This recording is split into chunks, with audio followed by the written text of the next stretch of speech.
நம்ம இன்னைக்கு hair growth ஆகுறதுக்கு, அதுக்கப்புறமா பிசிஓடி ப்ராப்ளம் மேனேஜ் பண்ணுறதுக்கு ஒரு ஹெல்த்தியான சீட்ஸ் வச்சு லட்டு எப்படி செய்கிறதுன்னு பார்க்க போகிறோம். இது ஹேர் க்ரோத் மட்டும் கிடையாது, ஸ்கின்னும் நல்ல க்ளோயிங்காக இருக்கும். இந்த லட்டு நீங்கள் டெய்லி ஒன்று சாப்பிட்டா போதும், நிறைய நியூட்ரிஷன் இதில் கிடைக்கும்.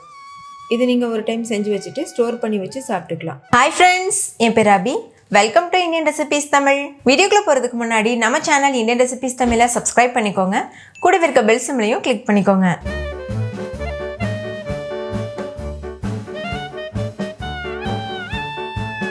ஃபஸ்ட்டு இந்த ரெசிபி பண்ணுறதுக்கு ஒரு கடாய் சூடுபடுத்திக்கோங்க. நான் இரும்பு கடாய் எடுத்திருக்கேன். அதில் 1 கப் அளவுக்கு ஃப்ளாக்ஸ் சீட் சேர்த்துக்கோங்க, அதாவது ஆளி விதைகள் சேர்த்துக்கோங்க. பொதுவாக இந்த மாதிரி ஹெல்த்தியான லட்டுலாம் செய்யும்போது இரும்பு கடாயில் செய்யுங்க, அது ரொம்ப நல்லது. ஆளி விதைன்னு சொல்லக்கூடிய ஃப்ளாக்ஸ் சீட் பார்க்குறக்கு இந்த மாதிரி தான் இருக்கும், நல்லா ஷைனிங்காக இருக்கும். இப்போது ஸ்டவ்வை லோ ஃப்ளேமில் வச்சுட்டு இது நல்லா வறுத்துக்கோங்க. கண்டிப்பாக லோ ஃப்ளேமில் தான் வைக்கணும். ஹை ஃப்ளேமில் வச்சிங்கன்னா கரிஞ்சு போயிறதுக்கு சான்ஸ் இருக்குது.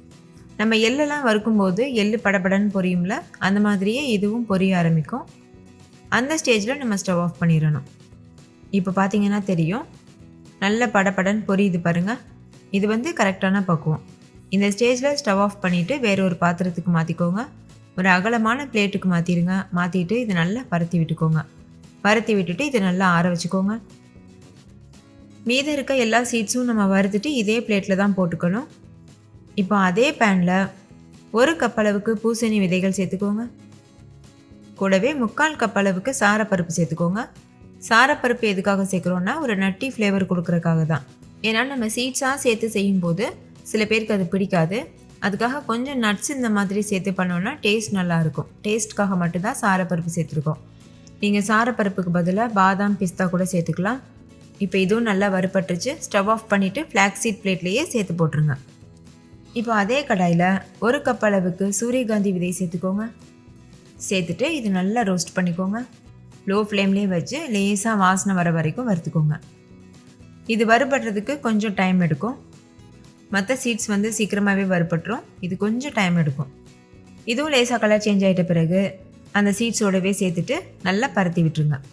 அடுத்து அதே கடாயில் 1 கப் அளவுக்கு கருப்பு எள் சேர்த்துக்கோங்க. கருப்பு எள் கிடைக்கலன்னா நீங்கள் வெள்ளை எள் கூட யூஸ் பண்ணிக்கலாம். நான் இன்றைக்கி 1 கப் அளவுக்கு கருப்பு எள், 1/2 கப் அளவுக்கு வெள்ளை எள் சேர்த்துருக்கேன். நீங்கள் ரெண்டுமே கருப்பு எள்ளாவும் சேர்க்கலாம், ரெண்டுமே வெள்ளை எள்ளாவும் சேர்த்துட்டு லோ ஃப்ளேமில் வச்சு இது நல்லா வறுத்துக்கோங்க. எள் வறுபட்டுருச்சுன்னா எப்படி கண்டுபிடிக்கிறதுனா நல்லா படப்படன்னு பொரியும்.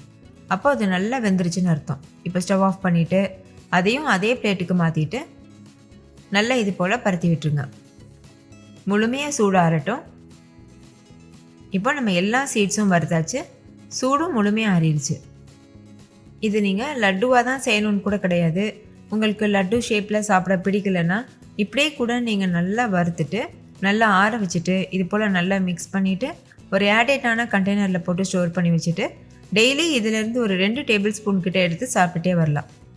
அந்த மாதிரி சாப்பிடும்போதும் உங்களுக்கு இதில் இருக்க எல்லா பலன்களும் கிடைக்கும். பார்க்கும்போதே கலர்ஃபுல்லாக அழகாக இருக்குல்ல. இது நம்ம சாப்பிடும்போது நம்ம உடம்புக்கு எக்கச்சக்கமான நல்லது செய்யும். இதில் நம்ம சேர்த்துருக்க சீட்ஸில் எந்தெந்த சீட்ஸில் என்னென்ன சத்துக்கள் இருக்குதுன்னு நான் டிஸ்கிரிப்ஷனில் கொடுத்துருக்கேன். வேணால் செக் பண்ணி பாருங்கள், உங்களுக்கு யூஸ்ஃபுல்லாக இருக்கும். அதே மாதிரி நீங்கள் சீட்ஸாகவும் ஸ்டோர் பண்ணி வச்சு 2 டேபிள் ஸ்பூன் சாப்பிட்லாம்.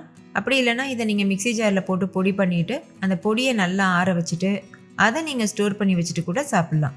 பொடியை சாப்பிட்றதா இருந்தால் 1 டேபிள் ஸ்பூன் சாப்பிட்டாவே போதும்.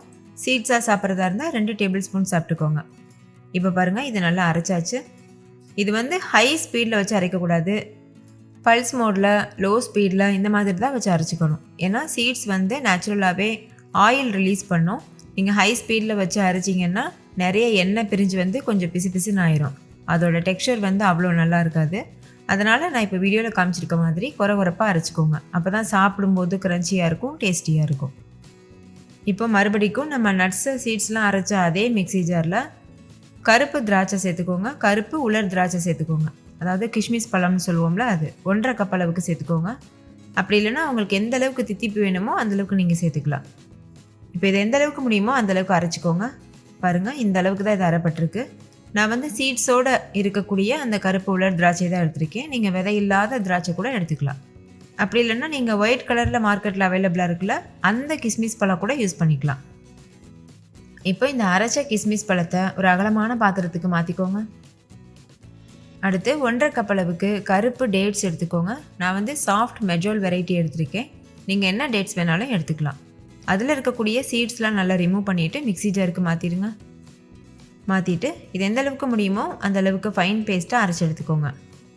நல்லா நைஸாக அரைப்பட்டதுக்கப்புறமா நம்ம கிஸ்மிஸ் அரைச்ச பேஸ்ட்டு போட்டிருக்கோம்ல, அதே பாத்திரத்தில் இந்த டேட்ஸ் பேஸ்ட்டையும் சேர்த்துருங்க.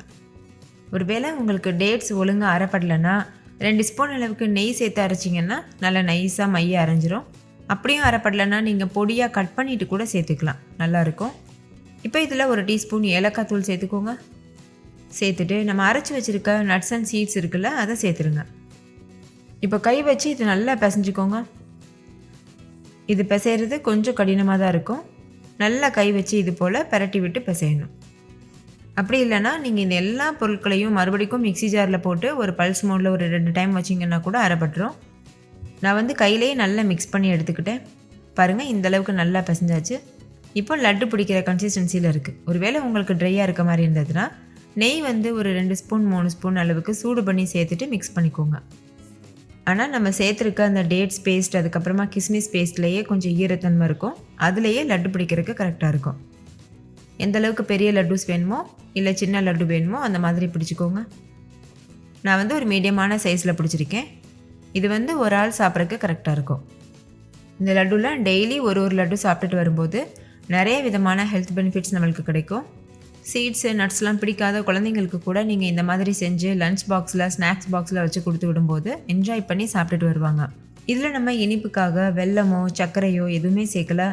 வெறுமனே நம்ம இயற்கையாக கிடைக்கக்கூடிய டேட்ஸ் அதுக்கப்புறமா கிஷ்மிஸ் தான் சேர்த்துருக்கோம். ஸோ தாராளமாக நீங்கள் குழந்தைங்களுக்கு இதை செஞ்சு கொடுக்கலாம். நம்மளும் பெரியவங்க வந்து இதை செஞ்சு டெய்லி ஒன்று சாப்பிட்டுட்டு வரலாம். இது டேஸ்ட்டும் ரொம்ப ரொம்ப அற்புதமாக இருக்கும். ஒரு டைம் செஞ்சிங்கன்னா தீர அதுக்கப்புறம் அடிக்கடி செய்ய தோணும், அவ்வளோ ருசியாக இருக்கும். ஓகே ஃப்ரெண்ட்ஸ், இந்த வீடியோ உங்கள் எல்லாருக்கும் ரொம்ப பிடிச்சிருக்கும்னு நம்புகிறேன். பிடிச்சிருந்தா லைக் பண்ணுங்கள், உங்கள் ஃப்ரெண்ட்ஸ் கூட ஷேர் பண்ணுங்கள். நீங்களும் செஞ்சு பார்த்துட்டு டேஸ்ட் எப்படி இருந்ததுன்னு கமெண்ட்டில் சொல்லுங்கள். தேங்க்யூ, பாய்.